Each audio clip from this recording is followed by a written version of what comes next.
Welcome to Once Upon a Dream, your haven for soothing bedtime stories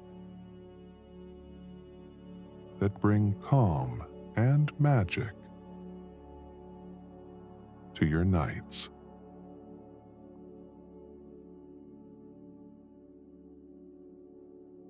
If you found calm or joy in our stories and would like to support the channel, buying us a virtual coffee is a wonderful way to keep this dream alive. Thank you for being part of this journey. Your support means the world to us.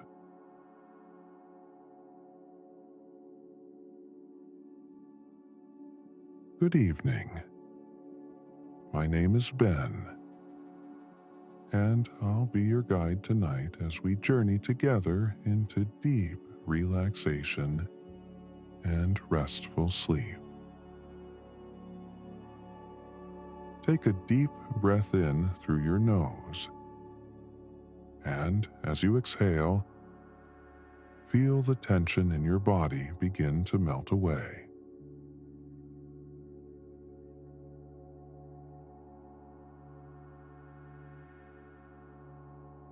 Allow your eyes to gently close and bring your attention to the soothing rhythm of your breath.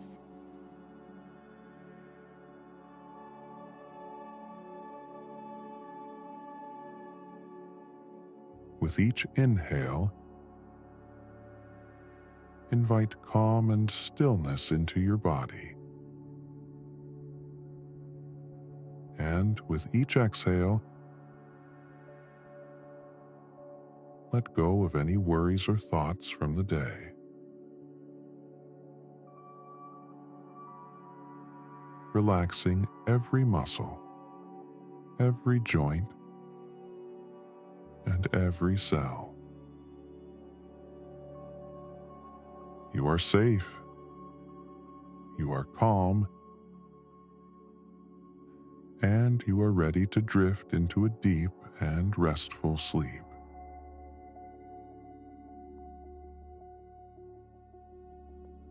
Our story unfolds on a rugged stretch of coast, where the sea whispers secrets to the cliffs, and the lighthouse stands as a solitary sentinel against the endless night. It's a tale of hidden journals and timeless love, of solitude giving way to connection, and of a light that guides not just ships, but hearts through the storm.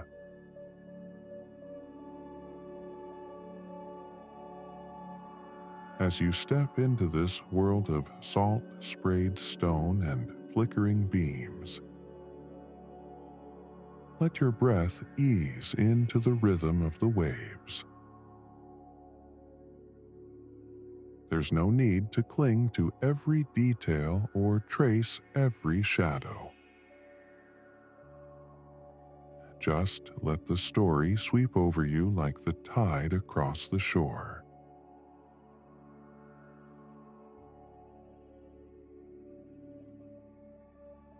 And now, as your thoughts settle and the wind seems to hum faintly in your ears, let's begin our journey to an ancient lighthouse, where a woman seeking quiet will uncover a love story etched in ink and time, proving that some flames burn bright enough to illuminate decades.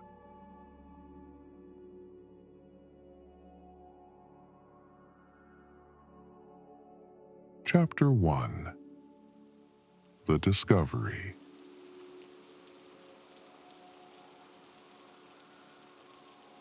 The rain fell in a gentle mist as Eliza Porter navigated the final bend of the coastal road. Her small rental car's headlights cut through the gray curtain, illuminating the steep cliff edge mere feet from her tires. She gripped the steering wheel tighter, taking a deep breath as the silhouette of the lighthouse finally emerged from the fog. Tall, solitary, and imposing against the darkening summer sky.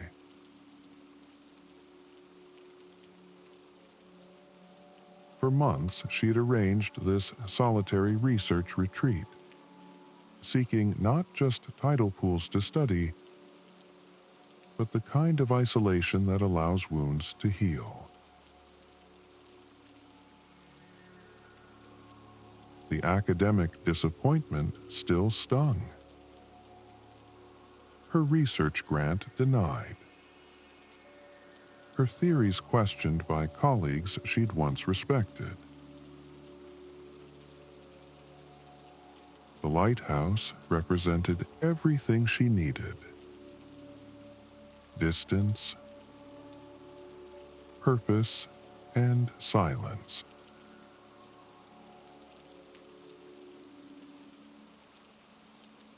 As Eliza pulled into the small gravel driveway, the lighthouse keeper's quarters came into view. A sturdy stone cottage attached to the base of the towering white structure.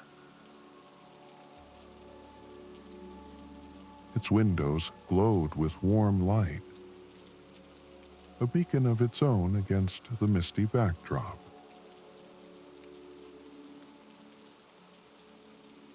She cut the engine and sat for a moment, listening to the distant crash of waves against the rocks below and the gentle patter of raindrops on the car roof.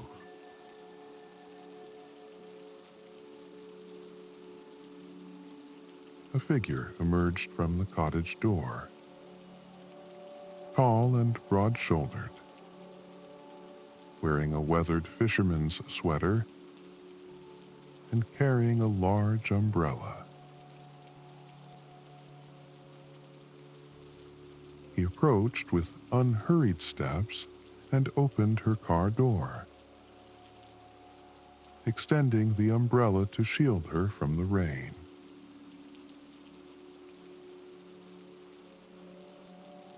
"Doctor, Porter, I'm Morgan Wells, the caretaker."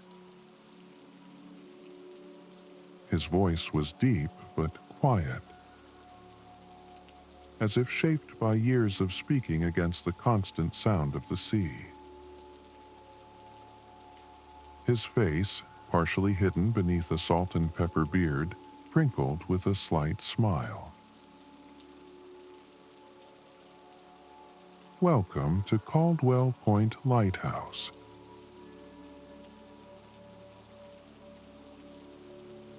Eliza stepped out, immediately enveloped by the smell of salt air and wet stone. "Thank you. And please. Just Eliza is fine." Morgan nodded and gestured toward her luggage in the back seat. "Let me help you get settled. The weather's meant to clear by morning. Perfect for your tide pool work, I expect." They gathered her belongings: suitcases of clothes, boxes of research equipment, and bags of groceries, and made their way to the cottage.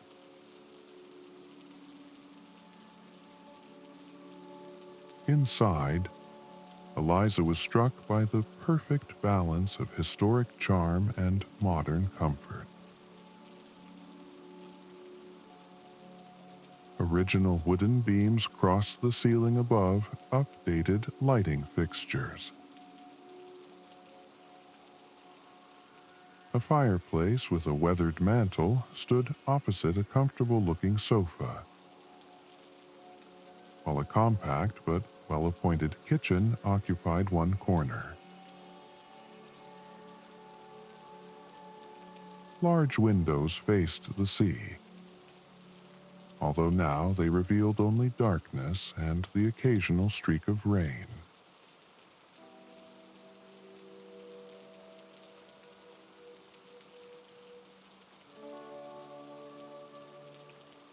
The Wi-Fi password is on the fridge, Morgan said, setting down her bags.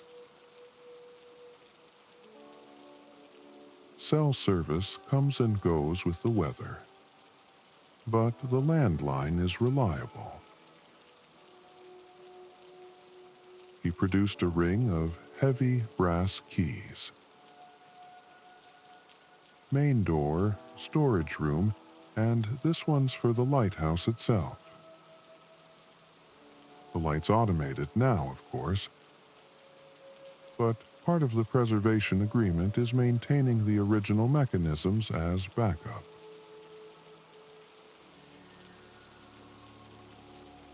Eliza took the keys, feeling their weight in her palm. A tangible connection to all the keepers who'd come before. Thank you. I appreciate you accommodating my stay.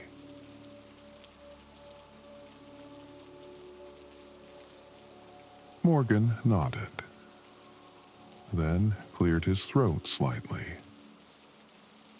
I should mention I'll be away for a few weeks. Family matter. My sister in Portland. He must have noticed a flicker of concern cross her face because he quickly added, but everything here runs smoothly. The lighthouse inspection was just completed last month, and I've left contact numbers on the desk in case you need anything. That's fine, Eliza assured him, somewhat relieved. As much as she appreciated his help, complete solitude was what she'd been hoping for. I'm quite self-sufficient. I figured as much, Morgan replied with a knowing look. Not many people request 3 months alone at a lighthouse. He walked toward the door, then hesitated. The place has its own rhythm. The light, the tides, the weather. You might find it speaks to you after a while. Before she could respond to this curious statement, he nodded a goodbye and slipped out into the rain. Eliza watched through the window as his truck lights disappeared down the winding road, leaving her truly alone with the lighthouse and the sea.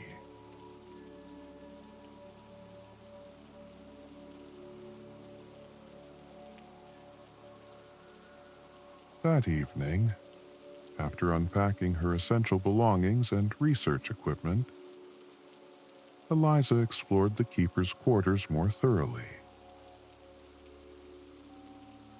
The cottage was larger than it appeared, with a cozy bedroom featuring a quilt-covered 4-poster bed, a bathroom with a deep clawfoot tub, and a small study lined with books, mostly about marine life, local history, and lighthouse keeping.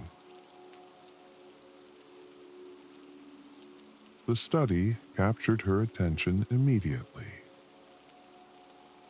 An antique desk sat beneath a window that would, in daylight, provide a sweeping view of the coastline. The desk's surface was polished to a warm glow, its numerous drawers adorned with brass handles tarnished by years of use. A green-shaded lamp cast a pool of light that invited her to sit and examine this perfectly preserved piece of history.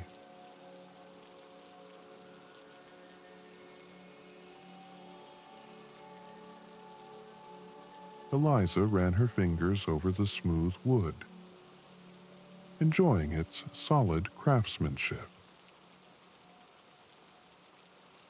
She began opening drawers, finding old maps, maintenance logs from the early 2000s, and instructions for the backup light system.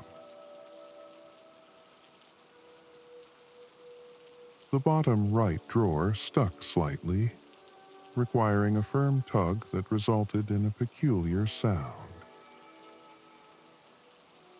A hollow knock that didn't match the drawer's shallow depth.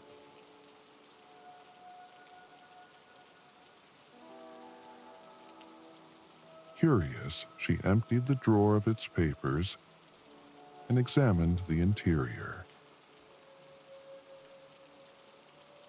The wood grain at the back didn't quite match the sides. Pressing carefully along the edges, she felt a subtle give in one corner. With gentle pressure, the false back pivoted upward, revealing a hidden compartment. Inside lay a leather-bound journal, its cover worn soft at the corners. No lock or clasp protected its contents, just a simple ribbon bookmark protruding from between aged pages. Eliza lifted it carefully, feeling the weight of time in her hands. She carried the journal to the sofa, made herself a cup of tea from supplies Morgan had thoughtfully stocked, and settled in as the rain continued its gentle percussion against the windows. The distant rhythm of the lighthouse beam. 3 seconds of light, 12 of darkness, marked time as it swept across the darkened waters.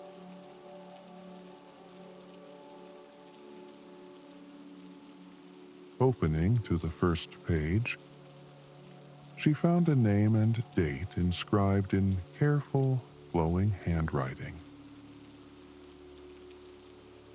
William Thorne, Caldwell, Point Lighthouse, April 17th, 1952. Below this simple identification, the first entry began.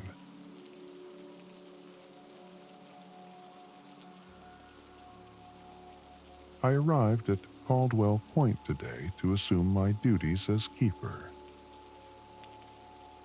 The former keeper, Mr. Harrison, seemed eager to depart after his 20 years of service. He provided a cursory overview of the mechanism and left on the afternoon supply boat, leaving me to the company of the light and the sea. The solitude is immediate and complete. From the gallery, I can see no other lights along the coast. Just endless water meeting endless sky. I've spent years on vessels of various sizes, but always with the cramped quarters and constant companionship of crew. This isolation is different.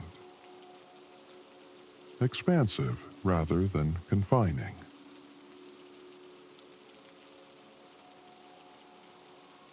My first lighting of the lamp went smoothly. There is something profoundly satisfying in knowing that this light, under my care, will guide ships safely through treacherous waters. A single lamp, a series of prisms, and suddenly one becomes essential to strangers one will never meet. The keeper's quarters are comfortable if sparse. The supply boat comes twice monthly with provisions and mail. The village is 4 miles south, accessible by a cliff path that Mr. Harrison warns becomes treacherous in bad weather. I shall visit when supplies necessitate, but I find I'm in no hurry to break this perfect silence with human voices. The night watch begins. I shall write more tomorrow.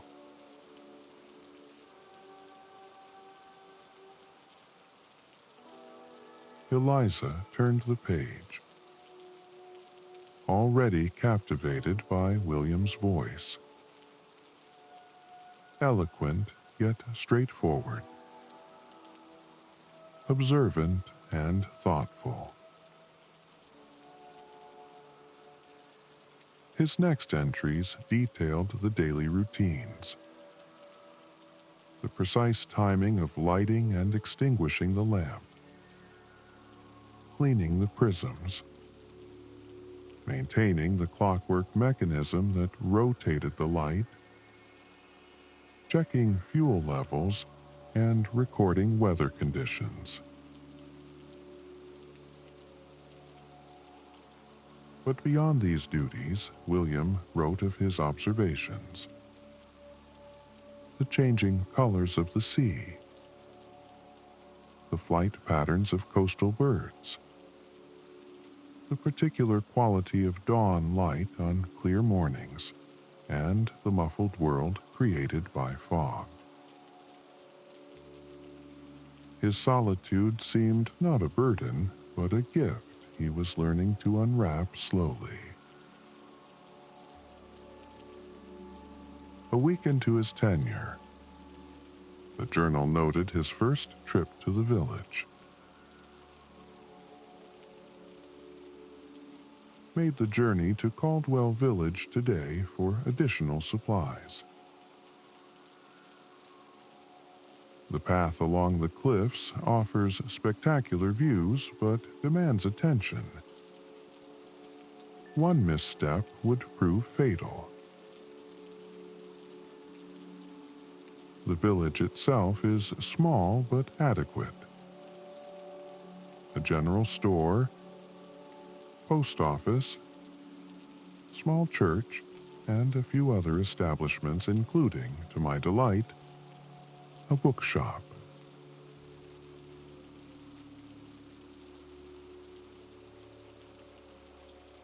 Most residents regarded me with the cautious curiosity they might afford any newcomer, particularly one who has taken the position that keeps most men restless within a season. The shopkeeper, Mr. Davies, was talkative enough, sharing local gossip I've already forgotten, and weather predictions I've already observed myself from the lighthouse. It was in the bookshop that I encountered a different sort of welcome. A young woman, perhaps in her early 20s, approached me not with curiosity but recognition, as though she'd been expecting me all along.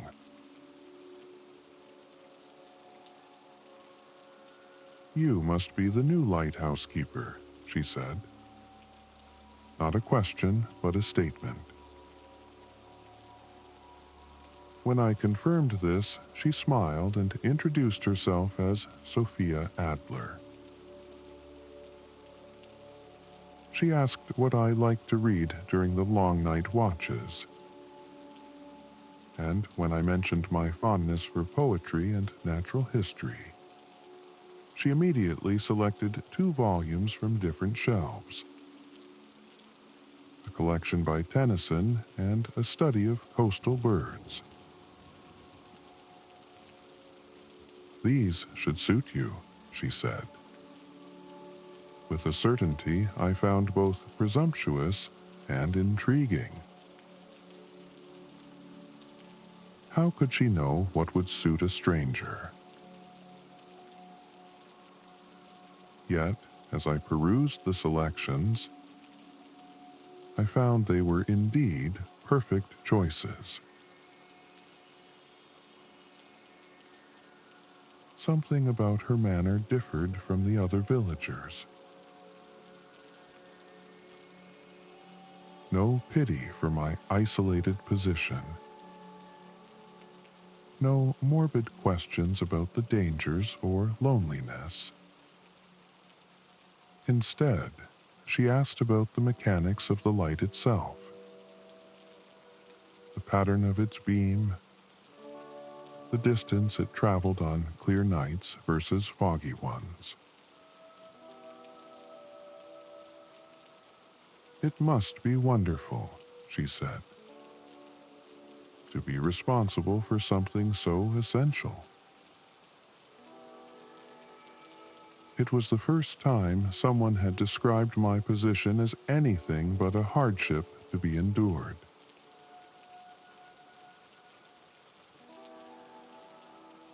I purchased the books and additional paper for this journal. As I left, she said something that lingered with me during the entire walk back. The lighthouse must see so many wonders that we miss from the village. As though the lighthouse itself was the witness, and I merely its companion.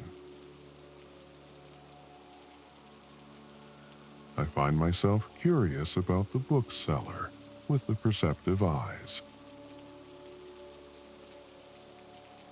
I shall require new reading material eventually, after all.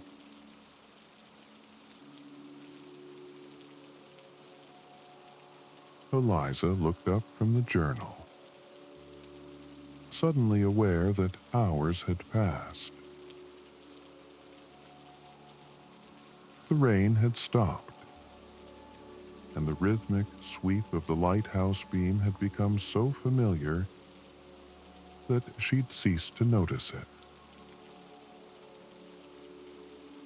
She carefully marked her place with the ribbon and closed the journal, feeling a strange sense of connection to the man whose private thoughts she'd been reading.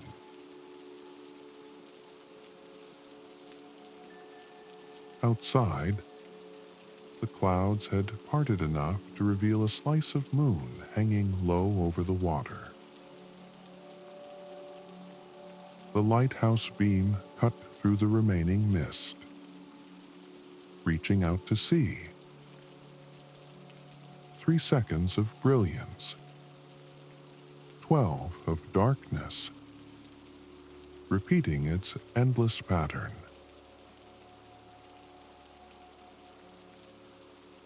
Eliza made her way to the bedroom, William's words accompanying her thoughts. As she drifted toward sleep, she wondered about Sophia from the bookshop and the story that seemed to be unfolding in the pages of the hidden journal. Tomorrow she would begin her research, examining the tidal ecosystems that were her professional purpose for being here.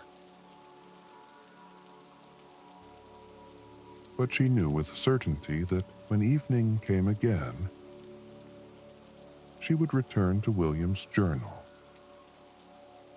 drawn to a story from the past that somehow felt immediately present within these lighthouse walls.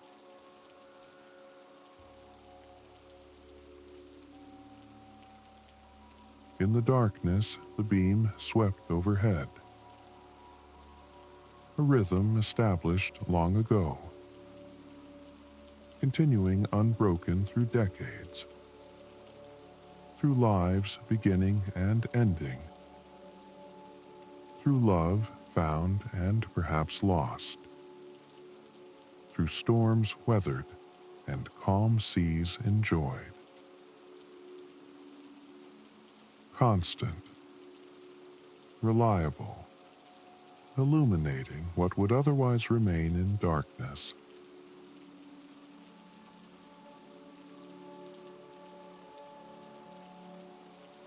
Chapter 2. First Encounter.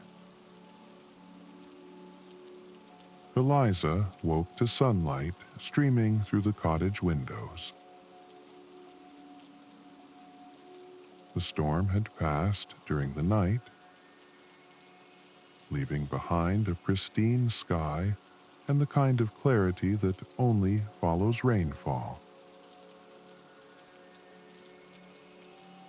She made her coffee and carried it to the small wooden deck overlooking the sea, where the morning light transformed the water into a shifting canvas of blues and silvers. Her research notebooks lay untouched on the kitchen table. Instead of reaching for them, her thoughts drifted to William's journal and the lighthouse keeper from 70 years ago who had watched this same horizon, climbed the same spiral staircase, and somehow found connection in this isolated place.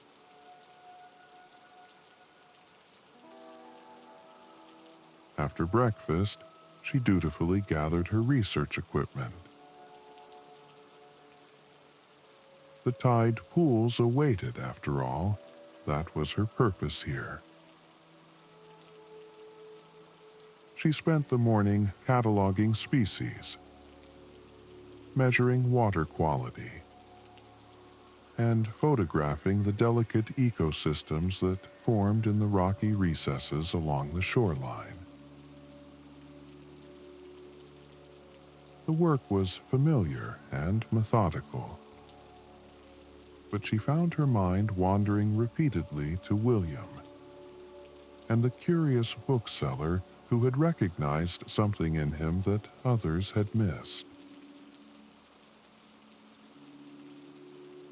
By late afternoon, her skin was tight with salt and sun, and she had filled several pages with observations, fewer than she might have on another day when her concentration was complete. She packed her equipment and climbed the steep path back to the lighthouse, pausing occasionally to look back at the vast expanse of ocean that stretched toward the horizon. After a quick shower to rinse away the salt, Eliza made a simple dinner, her gaze continually drawn to the worn leather journal that now sat on the kitchen table. The scientific papers she'd brought to review remained in her bag. As darkness fell and the automated lighthouse beam began its steady rhythm across the waters, she settled into the armchair by the window, William's journal open on her lap.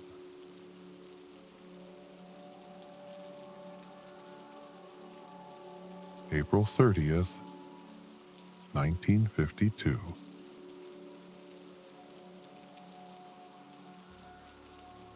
The mechanism required adjustment today. A slight misalignment in the rotation gears, causing an irregular sweep of the beam. I spent the morning with tools and diagrams, finding satisfaction in the precision required. Harrison's maintenance logs proved invaluable. His neat script detailing similar issues and their resolutions.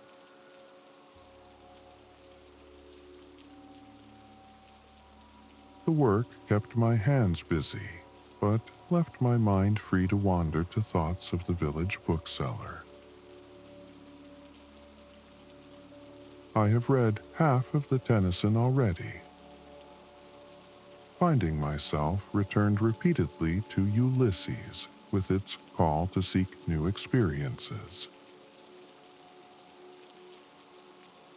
To follow knowledge like a sinking star, beyond the utmost bound of human thought.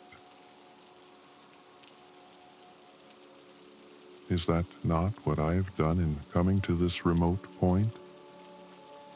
This Finisterre?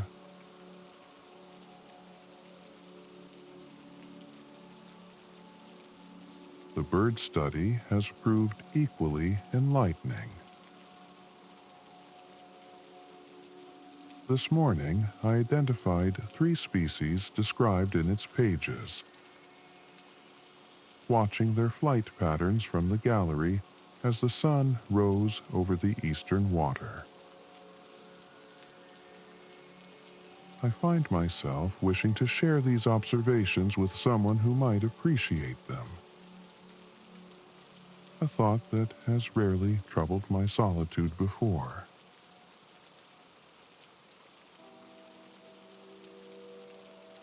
May 9, 1952.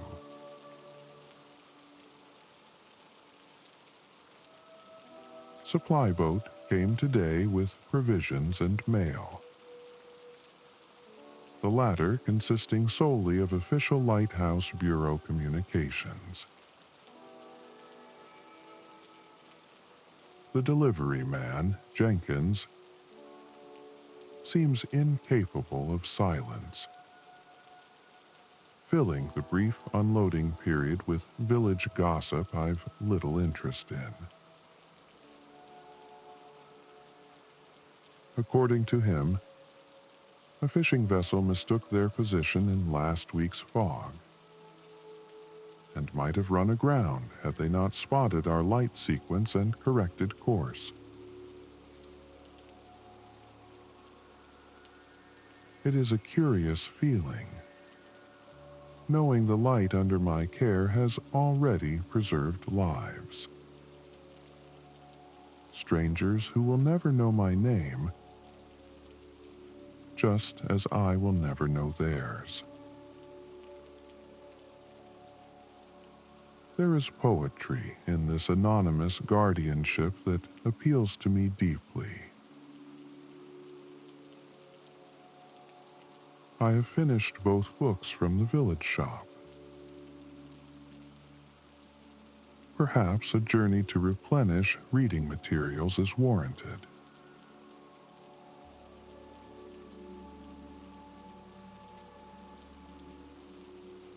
May 12th, 1952.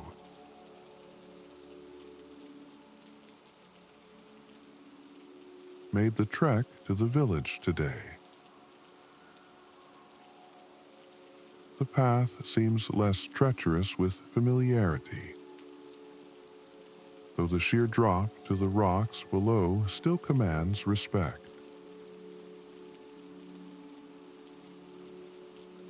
The general store provided the necessary supplies: coffee, flour, preserves, and the like. The shopkeeper, Davies, mentioned unusual migratory patterns among the coastal birds this season, seeming surprised when I commented knowledgeably on the subject. The bird study has served me well.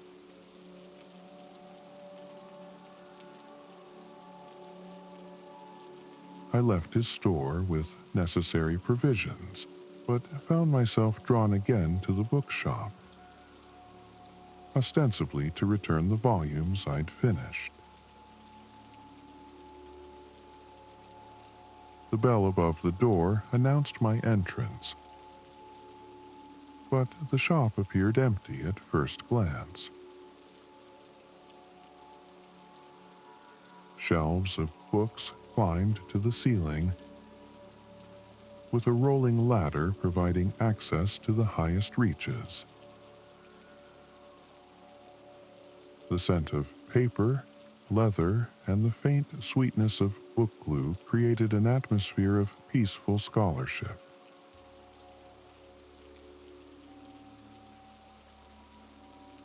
"Back so soon, Mr. Thorne?" Her voice came from behind a tall shelf. And then Sophia herself appeared, carrying a stack of books that nearly obscured her face. "You must be a faster reader than most of our customers." I admitted to the plentiful reading time afforded by the lighthouse watch, offering to help with her burden. She relinquished half the stack, directing me to place them on a sorting table near the window. "And what did you think of Tennyson?" she asked, arranging the books with practiced efficiency. We spoke of poetry then, her knowledge far exceeding what I would expect from someone her age. She recited from memory the very passage of Ulysses that had captured my attention, but emphasized different lines. "I am a part of all that I have met. Yet all experience is an arch, where through gleams that untraveled world whose margin fades forever, and forever when I move."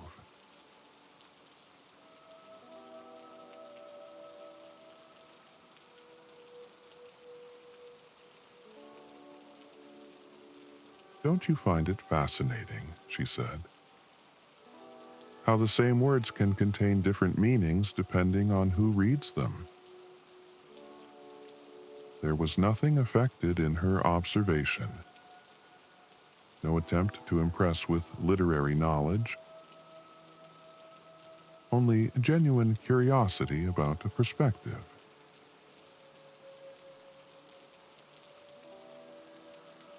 I found myself sharing my morning observations of the birds,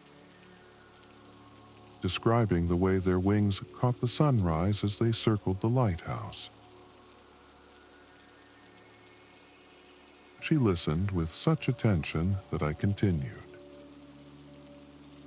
mentioning the sea's shifting colors and the patterns in the tides I'd begun to recognize. Words came easily in her presence, my usual reserve falling away like an unnecessary coat. "You notice things others miss," she said, when I finally grew self-conscious about my monologue. "Most people look without seeing."